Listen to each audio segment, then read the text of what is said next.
पाकिस्तान इस वक्त एक ऐसी एक्सट्रीम सिक्योरिटी क्राइसिस में फंसा है जहां वो चारों तरफ से घिर चुका है।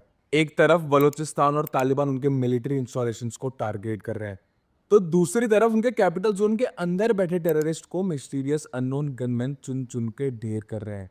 पाकिस्तान मिलिट्री के ISPR chief lieutenant general Ahmed Sharif Chaudhry ने एक हाई स्टेक्स प्रेस कॉन्फ्रेंस में कंफर्म किया कि सिर्फ पिछले 4 दिनों के अंदर बलूचिस्तान में कोऑर्डिनेटेड अटैक्स में 42 सिक्योरिटी पर्सनल्स और सिविलियंस मारे जा चुके हैं। ये कोई random hit and run attacks नहीं है। बलूचिस्तान लिबरेशन आर्मी और टीटीपी ने इस बार पूरे स्टेट मशीनरी को चोक करने की प्लानिंग की थी।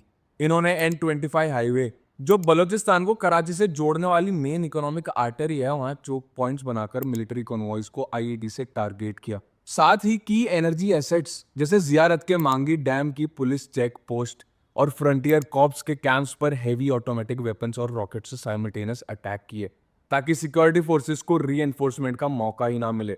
On the western border, the proxy groups that Pakistan supported for decades have finally turned around two attack them. इस पूरे सिचुएशन का सबसे बड़ा इंसाइट उनका वेपन प्रोफाइल है। आईएसपीआर चीफ ने खुद एडमिट किया है कि ये मिलिटेंट्स डायरेक्टली अफगान बॉर्डर के रास्ते पेनिट्रेट कर रहे हैं, और उनके पास अब नॉर्मल राइफल्स नहीं, बल्कि यूएस फोर्सेस के छोड़े हुए M4 carbines, advanced thermal imaging devices और state of the art night vision equipment है।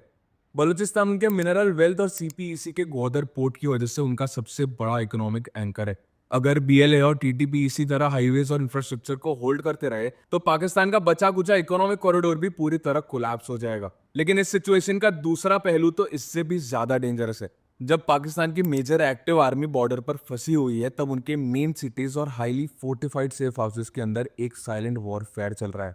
पिछले कुछ महीनों में एक अजीब पैटर्न देखा गया है, जहां इंडिया पर हुए बड़े अटैक्स के मास्टरमाइंड्स को पाकिस्तान के अंदर ही टारगेट किया जा रहा है। फॉर एग्जाम्पल, जैश ए मोहम्मद के top operational commander Shahid Latif, जो पठानकोट अटैक का मेन हैंडलर था, उसे सियालकोट की एक मॉस्क में घुसकर पॉइंट ब्लैंक रेंज पर गोली मार दी गई। इसके साथ ही लश्कर का टॉप रिक्रूटर और ट्रेनिंग कमांडर बिलाल अरीफ सराफी और पुलवामा अटैक का की लॉजिस्टिक्स प्लानर ख्वाजा शाहिद जैसे टॉप असेट्स को उन्हीं के सेफ जोन्स में बिना कोई ट्रेस छोड़े ढेर किया जा रहा है। टाइट सिक्योरिटी रिंग्स को ब्रीच करके किए जा रहे इन प्रिसाइज सर्जिकल स्ट्राइक्स ने पाकिस्तान की डीप स्टेट को पूरी तरह हिलाकर रख दिया है। Comment on Fallout and I'll send you the exclusive intelligence breakdown on Pakistan's two-front threat assessment metrics, detailing the exact tactical coordination links of BLA and TTP operations on the West.